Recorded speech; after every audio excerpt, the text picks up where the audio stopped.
अस्सलामुअलैकुम स्टूडेंट्स। आज हम मॉडर्न फिजिक्स का next topic photo electric effect करने लगे। बहुत इंपॉर्टेंट टॉपिक है पेपर के पॉइंट ऑफ व्यू से, और अक्सर एज ए लॉन्ग क्वेश्चन और इसमें से शॉर्ट क्वेश्चन और इसके न्यूमेरिकल्स हर चीज़ इसमें से आ सकती है। Very very important topic for second year modern physics. Circuit diagram इस पे हमने जो है वो बनाई हुई है पहले से। फोटो इलेक्ट्रिक इफेक्ट की स्टेटमेंट सबसे पहले आप सुन लें। स्टेटमेंट क्या है? स्टेटमेंट को आप इसी डायग्राम से देखेंगे कि if light falls on a metal surface, light को हमने फोटोन की शक्ल में शो किया है। ये फोटोन का सिंबल दिया जाता है ऐसे, तो फोटोन की शक्ल में शो किया है। क्योंकि हम पिछले टॉपिक में प्लैंक्स की क्वांटम थ्योरी पढ़ाए थे, लेकिन अब फोटो इलेक्ट्रिक इफेक्ट जो है वो शुरू में क्लासिकली इसकी एक्सप्लेनेशन आएगी, और उसी क्लासिकल फिजिक्स की एक्सप्लेनेशन में हमें पता चलेगा कि क्लासिकल फिजिक्स कहाँ पे नाकाम रही इसकी पूरी तरह से एक्सप्लेनेशन करने में। वो पॉइंट्स भी सामने आ जाएंगे। तो इसमें से बहुत सारे क्वेश्चंस बन के आते हैं, इसलिए वो मैं साथ साथ बताता चला जाऊंगा। सबसे पहले पेपर के पॉइंट ऑफ व्यू से आपने इसमें स्टेटमेंट लिखनी है जो मैं अभी आपको सुनाऊंगा। उसके बाद ये सर्किट डायग्राम बनानी है, ये दूसरी चीज हो गई जिसके मार्क्स हैं। तीसरी चीज, इस सर्किट में शॉर्ट सी चेंज करके हम कैलकुलेट करेंगे maximum kinetic energy of an electron. ये तीसरी हेडिंग है, maximum kinetic energy of an electron को डिटरमिन किया जाएगा। ये तीसरी हेडिंग। उसके साथ एक इसका ग्राफिकल एक्सप्लेनेशन आएगी। वहां पे क्लासिकल फिजिक्स का पहला फेलियर आएगा कि क्लासिकल फिजिक्स इस चीज को एक्सप्लेन करने में नाकाम है।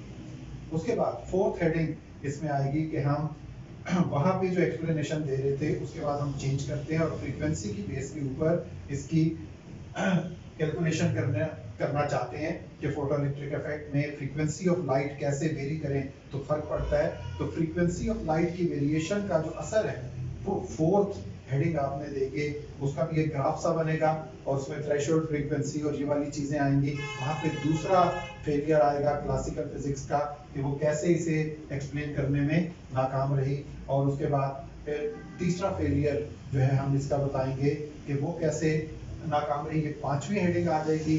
छठी हेडिंग में लास्ट सिक्स्थ वन में आपने आइंस्टाइन एक्सप्लेनेशन, जो आप समझ लें quantum mechanical concept, quantum physics का कॉन्सेप्ट आ जाएगा फोटो इलेक्ट्रिक इफेक्ट का, या मॉडर्न कॉन्सेप्ट आ जाएगा फोटो इलेक्ट्रिक इफेक्ट का। आखिर पे वो लिखना है, उसमें वर्क फंक्शन वगैरह, मैक्सिमम काइनेटिक एनर्जी, आइंस्टाइन की फोटो इलेक्ट्रिक इक्वेशन, इन सब चीजों के मार्क्स जो मैंने आपको पूरी 6 चीजें इसकी जो गिनवा दी।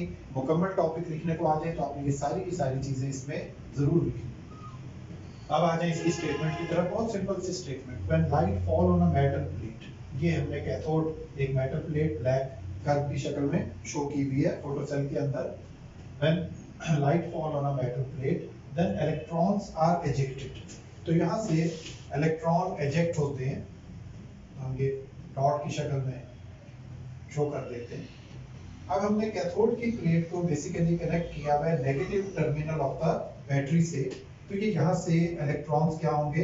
रिपेल होंगे, और रिपेल होके ये मूव करेंगे सामने एनोड की तरफ, और एनोड जो है वो positive terminal of the battery से कनेक्टेड है, तो इसलिए इलेक्ट्रॉन इजीली इसको अप्रोच करेंगे और इस तरह सर्किट मुकम्मल हो जाएगा, करंट फ्लो करने लगेगी। This ammeter shall observe that current और इसको मेजर भी करेगा। इसी तरह जो वोल्टेज बैटरी के जरिए हम यहाँ पे प्रोवाइड कर रहे हैं वो यहाँ वोल्ट मीटर पे आपको शो हो रही होगी। सो इन दिस वे ये सर्किट आपने इसका याद रखना है, बनाना है। सर्किट के मार्क्स हैं, सर्किट में गलती आपके मार्क्स डिडक्ट करवा दें। दोबारा सुन लें। When light fall on a metal plate, then electrons are ejected and they travel towards anode. In this way, photoelectric current develops. This is called photoelectric effect. And these electrons are called photoelectrons. तो इसमें से आप आखिरी वाली line छोड़ भी दें तो ठीक है। दोबारा सुन लें, जो बेसिक स्टेटमेंट लिखनी है जिसके मार्क्स हैं, when light fall on a metal plate, then electrons are ejected and they travel towards anode and make a photoelectric current. This is called photoelectric effect. अब आ जाए इसकी तरफ। हमने दो चीजें पढ़ ली, सर्किट और उसकी स्टेटमेंट। नेक्स्ट हेडिंग आपने देनी है टू डिटरमिन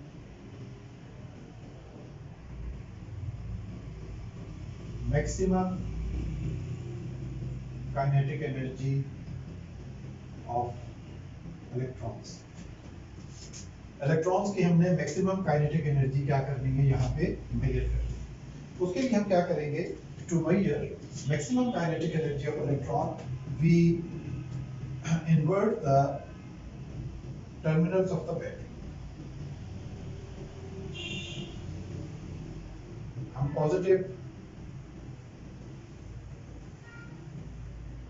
कर देंगे कैथोड की तरफ और नेगेटिव कर देंगे एनोड की तरफ। ये मेटल प्लेट की तरफ पॉजिटिव टर्मिनल हो जाएगा इसका, और एनोड की तरफ इसका क्या हो जाएगा, नेगेटिव टर्मिनल हो जाएगा। अब जब इलेक्ट्रॉन यहां से एजेक्ट होंगे, तो जहां से वो एजेक्ट हो रहे हैं कैथोड या मेटल प्लेट, वो कनेक्ट है पॉजिटिव टर्मिनल से, इलेक्ट्रॉन पे चार्ज होता है नेगेटिव, तो वो अपनी ही प्लेट से इंटरेक्ट होंगे, और सामने जहां जाना है वो प्लेट नेगेटिव से कनेक्ट है तो वो उसे रिपेल करेगी। इट मींस के इलेक्ट्रॉन्स के लिए एक रेजिस्टेंस ऑफर कर दी कि इलेक्ट्रॉन खुद नेगेटिवली चार्ज है, जहां सामने जिस प्लेट पे जाना है वो भी नेगेटिव है, तो नेगेटिव उसे जाते हुए रिपेल करेगा, तो कैसे पहुंचेंगे। तो ये एक मेथड है मेजरमेंट करने का मैक्सिमम काइनेटिक एनर्जी। हम इसको कैसे कैलकुलेट करेंगे, ये बिल्कुल ऐसे ही है जैसे कि अगर एक पहलवान जो है वो जोर लगा रहा है दूसरे के ऊपर, तो दूसरा उसके ऊपर जोर लगा के उसकी फोर्स को रोकेगा। तो अगर हमने पहले से कैलकुलेट की भी हो कि जो पहले वाला पहलवान है उसकी फोर्स है 1000 न्यूटन, और अगर वो उसे रोकने में कामयाब हो जाता है दूसरा अननोन पहलवान, तो हम कहेंगे उसकी भी 1000 न्यूटन है, क्योंकि उसने इसको रोक लिया। हमारी प्लेट जब इलेक्ट्रॉन को रोक लेगी, तो जब इलेक्ट्रॉन्स को तमाम इलेक्ट्रॉन्स को रोक लिया जाएगा, तो जितनी एनर्जी हम यूज करेंगे इस बैटरी से इनको रोकने पे, इसका मतलब है इलेक्ट्रॉन्स की उतनी ही एनर्जी थी जो सारी की सारी रोक दी गई बैटरी के जरिए उनको अपोज करके। तो ये इसका कॉन्सेप्ट है। अब यहाँ पे हमने क्या किया कि रियोस्टेट एक लगाया, इसके जरिए वोल्टेज को चेंज करेंगे। So we use this circuit, इसमें हमने बैटरी को इन्वर्ट कर लिया, चेंज कर लिया to determine maximum kinetic energy of electrons. Now few of the electrons do reach on the other plate or anode. So we start increasing potential by using rheostat. We start increasing potential by using rheostat. So at a certain level, no current is shown on the ammeter. It means all the electrons have been stopped. So at that potential where all the electrons are stopped, it is called stopping potential. Therefore, electrons की kinetic energy कितनी हुई, kinetic energy of electrons is equal to V naught multiply by E। ये formula पहले chapter से physics के second year के लिया जा रहा है। वहां पे क्या आपने पढ़ा था, charge multiply by voltage is equal to energy. Electric potential का टॉपिक चैप्टर नंबर इलेक्ट्रोस्टैटिक्स वाला जो पहला आपका चैप्टर था, चैप्टर नंबर 11, उसके अंदर potential multiply by charge equals to kinetic energy. तो ये हमने कैलकुलेट कर ली और ये फार्मूला हमारे पास आ गया kinetic energy, maximum kinetic energy of electrons का V नॉट। अब इस चीज को हम ग्राफ के ऊपर देखें तो ये इस तरह का रिजल्ट हमारे सामने आ रहा था, और फिर इसमें फर्दर एक्सपेरिमेंटेशन क्या की गई वो इस तरह का है कि हम एक ग्राफ बना देते हैं, इंटेंसिटी ऑफ लाइट और वोल्टेज ऑफ द बैटरी के तरफ। और इसके साथ हम करते ये हैं कि हम ये कहते हैं कि हमने एक इंटेंसिटी ऑफ लाइट को यूज किया I1, वो इस जगह पे उसकी ग्राफ की, और वोल्टेज को हमने नेगेटिवली क्या किया, इंक्रीज किया। तो नेगेटिव इंक्रीज वो नेगेटिव एक्स एक्सिस पे आएगी। तो यहाँ पे अगर वैल्यूज हम कहते हैं कि पहले यहाँ पे 15 वोल्ट थी, यहाँ पे 10 वोल्ट थी, यहाँ पे 5 वोल्ट थी, यहाँ पे 0 आ गई, यहाँ पे -5 आ गई, यहाँ पे -10 आ गई, इस तरह। तो हमने देखा कि ये I1 इंटेंसिटी के साथ, इंटेंसिटी ऑफ लाइट का मतलब ऐसे है जैसे आप एक बल्ब ऑन करें तो ये एक इंटेंसिटी है लाइट, वैसा ही दूसरा बल्ब भी ऑन कर दें तो इंटेंसिटी डबल हो गई, यानी लाइट की शिद्दत आपने लाइट बढ़ा, 4 बल्ब ऑन कर दें तो वो 4 टाइम्स आपने इंटेंसिटी कर दी। तो इसमें जब देखा हमने कहा कि अच्छा इलेक्ट्रॉन रुक गए, नहीं पहुंच सके, तो हम लाइट को तेज कर देते हैं उसकी इंटेंसिटी को, तो I2 इंटेंसिटी इससे ज्यादा ली गई और उसके जरिए सेम एक्सपेरिमेंट जो किया गया, लेकिन रिजल्ट क्या आया, स्टॉपिंग पोटेंशियल, करंट स्टॉप हो गई उसी पोटेंशियल पे मेटल प्लेट, सेम यूज हम कर रहे थे, कोई चीज और चेंज नहीं की थी, सिर्फ हमने इंटेंसिटी ऑफ लाइट को चेंज किया, जो लाइट यूज कर रहे थे उसको भी चेंज नहीं किया, मतलब रेड कलर की लाइट यूज कर रहे हैं या ब्लू कर रहे हैं या ग्रीन कर रहे हैं, जो भी आप कर रहे हैं, तो हर एक की चूंकि अपनी फ्रीक्वेंसी होती है, सो फ्रीक्वेंसी इज कांस्टेंट, सिर्फ इंटेंसिटी को चेंज किया, तो दो डिफरेंट इंटेंसिटीज के ऊपर भी जो इलेक्ट्रॉन स्टॉप हुए, एम मीटर के ऊपर जो रीडिंग आई वो सेम नेगेटिव पोटेंशियल पे आई। इस चीज को, ये पहला फेलियर था क्लासिकल फिजिक्स का। Classical physics do not explain how this happens, कि हमने इंटेंसिटी बढ़ा भी दी फिर भी इलेक्ट्रॉन इजेक्ट नहीं हो रहे, वो उसी लेवल पे जाके क्या हो गए, स्टॉप। दोबारा सुन ले ये वाला एक्सपेरिमेंट क्या किया हमने, एक अरेंजमेंट की, ये एक सर्किट अरेंजमेंट है, और इस सर्किट अरेंजमेंट के अंदर हमने maximum kinetic energy of electron note करने के लिए बैटरी को उलट दिया था, पॉजिटिव मेटल प्लेट की तरफ कनेक्ट कर दिया और नेगेटिव एनोड की तरफ, तो बैटरी की वोल्टेज बढ़ाई तो एक पोटेंशियल ऐसा आ गया जिसमें जाके सारे के सारे इलेक्ट्रॉन रुक गए और करंट जीरो। ठीक है, हमने ये फार्मूला, अब हमने ये नोट करना चाहा कि हमने कहा अच्छा ठीक है, रुक गए इलेक्ट्रॉन्स आने से तो हम ज्यादा लाइट भेज देते हैं। ये बिल्कुल ऐसा ही है जैसे क्लासिकल में आप कोई काम ना हो रहा हो, मसलन आपने एक बच्चे को कहा कि ये डाइनिंग टेबल, दो बच्चों को कहा उठा के बाहर रख दे, तो आपको पता डाइनिंग टेबल बड़ा होता है और दोनों बच्चे कोशिश करते रहे, नहीं हुआ, तो आपने दो और खानदान में बच्चे उसी लेवल में, तो उन्हें भी कहा कि जाओ इनकी हेल्प करो, वो 4 हो गए तो उन्होंने उठा के साइड पे कर दिया। This is classical. तो साइंटिस्ट इसी तरह सोच रहे थे क्लासिकली कि 2 से काम नहीं हो रहा तो 4 भेज दें, कम लाइट से काम नहीं हो रहा तो ज्यादा लाइट भेज दें, 2 बल्ब लगाए हैं उसके उसी कलर के तो 2 और लगा दें, 4 कर दें तो शायद काम हो जाए, लेकिन ऐसा हो नहीं रहा। क्यों? क्योंकि ये क्वांटम मैकेनिक्स में हम दाखिल हो चुके हैं, उसकी एक्सप्लेनेशन अलग है। वो क्लासिकली सोच रहे थे कि 2 बच्चों ने काम नहीं किया, 2 बच्चे और भेज दें, 4 उठा लेंगे मिलके, यहाँ ऐसा नहीं हो सकता क्वांटम। तो वो जब ऐसा नहीं हुआ तो इसको फेलियर लिखा गया क्लासिकल फिजिक्स का, ये पहला फेलियर था। Classical physics can not explain how this happens, we are increasing intensity of light but they are current is stopping at the same stopping potential -5। अब आ जाए इसकी अगली हेडिंग की तरफ कि हम ये करते हैं कि आप इंटेंसिटी को कांस्टेंट करके फ्रीक्वेंसी को उन्होंने कहा कि चेंज करें। ये चौथी हेडिंग इसकी। इसमें हम क्या करेंगे कि ग्राफ बनाएं एनर्जी के दरमियान और फ्रीक्वेंसी।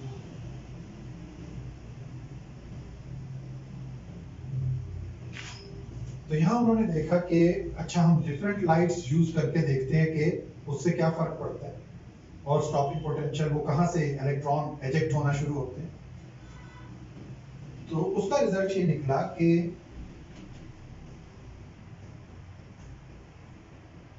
एक सर्टेन लेवल तक इलेक्ट्रॉन एजेक्ट ही नहीं होते जब तक कि वो सर्टेन फ्रीक्वेंसी का लेवल नहीं आता, उसको कहते हैं F not. Where F naught is threshold frequency, threshold एक लेवल, उससे आगे काम होगा, इससे जो पीछे की फ्रीक्वेंसी है वो काम नहीं कर सकती। जैसे हम कहें कि किसी जगह पे हमने रेड कलर के बल्ब लगाए तो देखा कोई फोटो इलेक्ट्रिक करंट नहीं निकल रही, तो उन्होंने कहा शायद वो पहले वाले कॉन्सेप्ट पे चले जाए, बल्ब ज्यादा कर दें, कुछ भी नहीं हुआ। तो उन्होंने सारे बल्ब उतार के ब्लू कलर का लगाया तो काम हो गया, क्योंकि ब्लू की फ्रीक्वेंसी रेड से काफी ज्यादा होती है। सो फ्रीक्वेंसी मैटर्स। ये दूसरी चीज समझ आई, इसको भी क्लासिकल फिजिक्स एक्सप्लेन नहीं कर सकती। देखिए ये कैसे हो रहा है, एक तरफ 10 बल्ब हमने रेड कलर के लगा दिए, वो काम नहीं कर रहे थे, उसकी जगह हटा के ज्यादा फ्रीक्वेंसी वाली लाइट का एक बल्ब लगाया तो काम हो गया।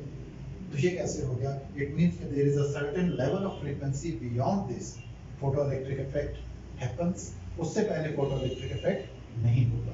ये फोर्थ हेडिंग हमने समझानी है। इसमें से आपकी बुक में ये चीज लिखी हुई है, आप मेरे अल्फाज में समझाना चाहें तो जैसे समझा रहे हैं उसी को लिखें। दो फेलियर्स यहाँ तक आपने पढ़ लिए क्लासिकल फिजिक्स के, और 4 हेडिंग्स आपने पढ़ ली। अब 5वीं हेडिंग में आप डायरेक्ट फेलियर लिख लेंगे। एक फेलियर और था जो क्लासिकल फिजिक्स यहाँ पे एक्सप्लेन नहीं कर सक रही थी, और वो फेलियर क्या था? वो हमारे पास ये था कि ये समझ रहे थे कि टाइम डिले होगा इलेक्ट्रॉन्स के निकलने में। जैसे ब्लू कलर लगाया तो बेशक वो ठीक है, ब्लू कलर की लाइट हमने दे दी, लेकिन लाइट जाएगी, इलेक्ट्रॉन को अपनी एनर्जी देगी, वो अपने एटम में न्यूक्लियस के गिर्द घूम रहा है मेटल स्ट्रक्चर के अंदर, ठीक है, उसको लाइट पहुंचेगी, वो एनर्जी गेन करेगा, फिर वो बाहर आएगा, इट टेक्स टाइम। तो अपनी कैलकुलेशन में क्लासिकल फिजिक्स ये कह रहे थे कि इट टेक्स टाइम, लेकिन क्वांटम मैकेनिक्स ये कहती है कि इट हैपेंस इंस्टेंटेनियसली, ये फौरन हो जाता है। इस चीज को भी क्लासिकल फिजिक्स एक्सप्लेन नहीं कर सक रही थी, क्योंकि वो ये समझ रही थी कि ये वेव लाइक प्रॉपर्टीज लेके लाइट वहां पे बिहेव कर रही है, वेव लाइक प्रॉपर्टीज लेके अप्लाई कर रही है फोटो इलेक्ट्रिक इफेक्ट में लाइट, और उस वजह से उसको वेव लाइक प्रॉपर्टी में क्या होना चाहिए कि डिले आना चाहिए, जबकि डिले एक्सपेरिमेंटल रिजल्ट्स में डिले नहीं आ रहा था, इंस्टेंटेनियसली इलेक्ट्रॉन्स इजेक्ट होके बाहर आ रहे थे। तो अब ये आपने 5वीं चीज इसमें एक्सप्लेन करनी है। सो ऑल दीज फेलियर्स, ये सब चीजें जो है वो एक्सप्लेन कर दी आइंस्टाइन ने, और उसने क्वांटम मैकेनिकल कॉन्सेप्ट या modern concept of photo electric effect दे। वो क्या था? वो बिल्कुल सिंपल, वो चूंकि आप पहले से ये चीजें छोटी क्लास से पढ़ते आ रहे हैं इसलिए उसको समझाना आसान है। उसने कहा कि लाइट, प्लैंक्स ने जो हाइपोथेसिस दिया है वो बिल्कुल ठीक है, लाइट कंसिस्ट ऑफ पार्टिकल्स, छोटे छोटे पैकेट्स ऑफ एनर्जी हैं क्वांटा, और हर एक की फ्रीक्वेंसी अलग अलग है। अपनी फ्रीक्वेंसी के लिहाज से ये लाइट के पैकेट्स चल रहे होते हैं, और उसकी जो एनर्जी है वो, ये आइंस्टाइन का एक्सप्लेनेशन। तो इसमें आपने ये आखिरी हेडिंग देनी है, 6th हेडिंग, आइंस्टाइन्स एक्सप्लेनेशन, जिसमें प्लैंक्स वाली बात ही लिखनी है कि energy of the light directly depends upon frequency of that packet, photon की frequency पे is equal to hf। अब उसने ये कहा कि जब hf एनर्जी का, या आइंस्टाइन की फोटोइलेक्ट्रिक इक्वेशन हम जाता है, तो वो कुछ energy as a kinetic energy electron के पास आती है, और कुछ वो बाहर निकलने में यूज करते हैं। यानी HF एनर्जी फोटोन की 2 हिस्सों में तकसीम होती है, phi and kinetic energy, where phi is work function. Work function की डेफिनेशन क्या है? It is the amount of energy just required to eject an electron. It is the amount of energy just required to eject an electron. Let हम ये कहते हैं कि kinetic energy 0 है ऊपर वाली इक्वेशन, तो फिर ये HF को HF नॉट कहेंगे, ये phi की, HF को HF नॉट कहेंगे, phi के इक्वल है, और यहाँ से F not frequency, threshold frequency निकल आएगी phi डिवाइडेड बाय h। तो ये हो गई आपकी आइंस्टाइन की photoelectric effect equation. phi work function की डेफिनेशन वो लिखनी है, और F नॉट थ्रेशोल्ड फ्रीक्वेंसी के लिए आपने आखिर की इक्वेशन बना देनी है। This is all explained bye Einstein, और यही करेक्ट एक्सप्लेनेशन थी। इसके बाद जो भी रिजल्ट्स आए वो एक्सपेरिमेंटल रिजल्ट्स के साथ बिल्कुल मैच करते थे। इट मींस कि क्लासिकल फिजिक्स कुछ चीज़ों को सही तरीके से क्यों एक्सप्लेन नहीं कर रही थी, क्योंकि वो समझ रही थी कि लाइट यहाँ पे बिहेव कर रही है वेव की तरह, जबकि आइंस्टाइन और प्लैंक ने आके बताया कि नहीं, लाइट यहाँ पे पार्टिकल की तरह, पैकेट ऑफ एनर्जी की तरह बिहेव कर रही है। सो ये दो चीजें, ड्यूल नेचर ऑफ लाइट अब यहाँ पे आने लग गई है। Light is behaving as a particle in photoelectric effect. तो होपफुली आपको ये लेक्चर समझ आ गया होगा। Thank you very much.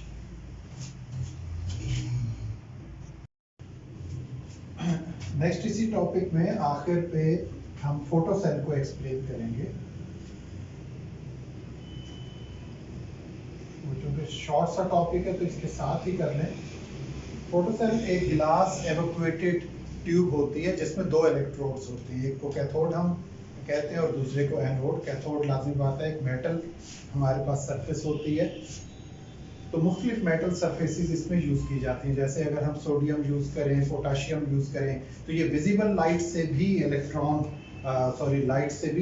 Exact करवा देते हैं। और सीजियम वगैरह जो है ये इनविजिबल लाइट से भी इलेक्ट्रॉन एजेक्ट करवा देते हैं। सीजियम मेटल वगैरह अगर हम ले लें तो इसका सिंपल आपने इसको लिखना कैसे है, इसको लिखना है कि ये डिवाइस क्या काम करती है, ठीक है, ये कन्वर्ट करती है लाइट को इलेक्ट्रिसिटी में। नंबर 2, इसकी कंस्ट्रक्शन क्या है। गिलास इवैक्यूएटेड ट्यूब में 2 इलेक्ट्रोड्स होते हैं, एक मेटल का होता है जो लाइट को रिसीव करता है, दूसरा एनोड है जो फिर इलेक्ट्रॉन्स को रिसीव करता है, करंट को के सर्किट को मुकम्मल करवाता है। अब इसकी आ जाती है सबसे इंपॉर्टेंट है इसकी यूजेस, किन किन चीज़ों में आप इसको यूज़ कर सकते हैं। मसलन हम फोटो सेल को यूज़ कर सकते हैं ऑटोमेटिक डोर ओपनिंग, काउंटिंग,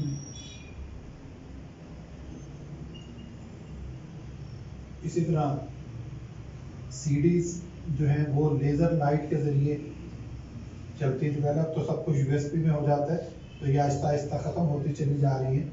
और बर्गलर अलार्म के तौर पे यानी सिक्योरिटी सिस्टम में इसको यूज़ किया जाता है। तो इस तरह ये आप इसकी एग्जांपल्स दे सकते हैं कि ये इसकी यूजेस हैं।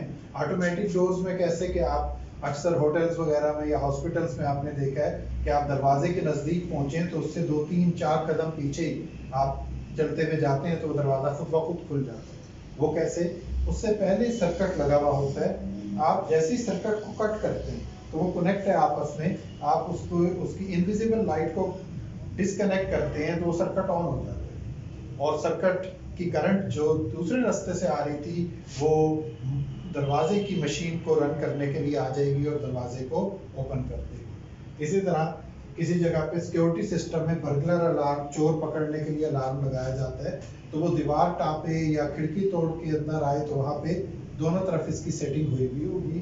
वो जैसे ही लाइट को कट करेगा अलार्म का सर्किट ऑन हो जाएगा और वो अलार्म जो है बजने लग जाएगा। इसी तरह काउंटिंग, कन्वेयर बेल्ट के ऊपर जैसे फैक्ट्री में सामान बन के निकल रहा है तो उसकी मैनुअल काउंटिंग बहुत मुश्किल होती है, पैकेट्स बन बन के बाहर आ रहे हैं तो वो कन्वेयर बेल्ट के दोनों क्रॉस पे लगा देते हैं। इसके साथ एक सर्किट काउंटिंग का लग जाता है, एक बॉक्स गुजर के गया 1, उसके बाद गैप रखा जाता है, फिर लाइट कनेक्ट हो जाती है, फिर लाइट डिसकनेक्ट होती है वो 2। तो जितनी बार लाइट डिसकनेक्ट होगी उस बॉक्स के गुजरने से वो काउंट करता चला जाएगा, जिससे हमें पता लग जाएगा कि कितने बॉक्सेस जो है उसमें से पास करते हैं। तो आपने इसको फोटो सेल को जो है उसके प्रिंसिपल, कंस्ट्रक्शन, वर्किंग और ये इसकी यूजेस, इन 4 चीज़ों में लिखना है ताकि आपके इसमें पूरे मार्क्स आ जाए। Thank you very much.